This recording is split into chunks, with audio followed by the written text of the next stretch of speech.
look, Nick, thank you very, very much.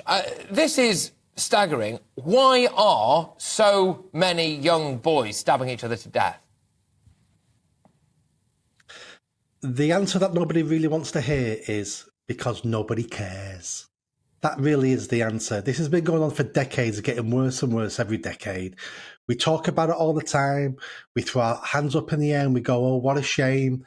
But deep down inside, nobody cares. And the reason why I know nobody cares is because no one's doing anything about it. Black Lives Matter are not doing anything about it because this affects black boys more than anybody else. Politicians aren't doing anything about it. And if we dig down even deeper, the sad fact is anti-racism is killing young black boys because nobody wants to be called a racist in this issue. So just explain that a bit more to me and to our viewers and our listeners. Is it, in your view, what? The fact that, unfortunately, some of the demographics involved in knife crime make for uncomfortable viewing and reading for anti-racist charities, etc., so they don't want to highlight it? Or what's the thinking there? So we all know knife crime affects the black community more than any other community. It's a fact. The stats show that. But also, from the work I've been doing over the last 15 years, carrying a knife is becoming more and more fashionable. And the reason why it's becoming more and more fashionable is because young people now don't know anybody who's been stopped and searched by the police. So they feel, unless I pull this out, no one's going to know I've got it on me. And when they do pull it out in front of a bad guy to scare him, that doesn't scare a bad guy. So the bad guy then takes the knife off you and stabs you with your own knife because now you've disrespected him.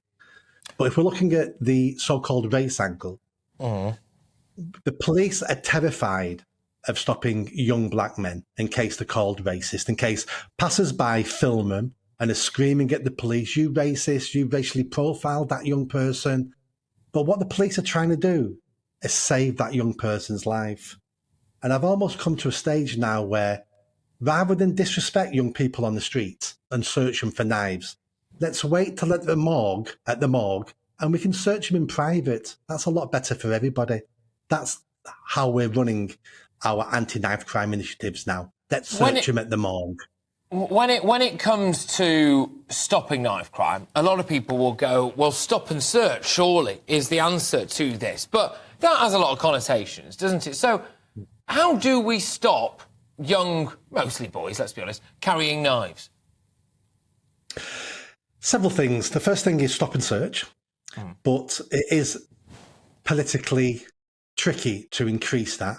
So what I would do, and I've been saying this for 10 years now, we need to go back to those communities and we say to them, we're going to give you in your council ward an annual vote at the local elections. There'll be a separate ballot paper. You can vote if you want more stop and search in your area, which means your child is more likely to be stopped and searched in the area they live. And as a resident and as a parent, this is your choice. If you vote no, that's fine. If you vote yes, we start stopping and searching more young people in your area in the hope we can save lives. That then gives the police the authority from the residents in those areas to do more or do less. And if the police do more and then accused of being racist, their answer is the people who live in this area have asked for more stop and search. Now, on the flip side of that, it's not education. We don't need to go in schools and start educating people. Do you know how bad it is carrying a knife? We all know, they know. The education must be, these people got caught carrying a knife in your area and we're prosecuting them. These are their names, these are their photos, because young people think no one's ever been caught carrying a knife. Yeah. Can I ask you, in light of one of the big discussions that we've been having throughout the course of this show today, which is the death penalty debate, opened up for us by Lee Anderson, the new deputy chair of the Tory party. Do you think that if people knew that they would get the death penalty for a knife-related murder, that it would bring the stabbings and the fatal stabbings down? That's a huge discussion. So for the papers I've read, bringing in a death penalty doesn't necessarily reduce murders.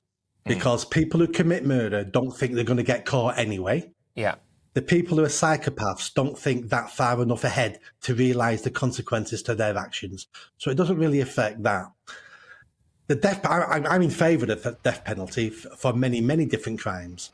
Death penalty works in two ways. A, it gives people confidence in the neighbourhoods they live that there is a severe punishment for certain things, and it will deter a small percentage of people.